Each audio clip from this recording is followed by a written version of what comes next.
এটা কি করে হয়? আবার কলেজ থেকে ফোন গেল কিভাবে তার বাবা মাকে এই আত্মহত্যা বলে।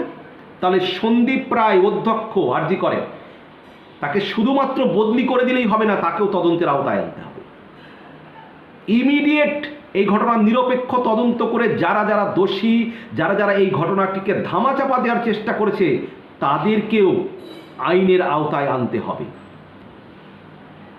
আজকে একজন তরুণী 31 বছরের, দু চোখে যার সীমাহীন স্বপ্ন, একটা মধ্যবিত্ত পরিবার থেকে কত কষ্ট করে আজকে এই জায়গায় পৌঁছেছিলেন, অথচ তাকে আজকে নিষ্ঠুরভাবে পৃথিবী ছেড়ে চলে যেতে হলো।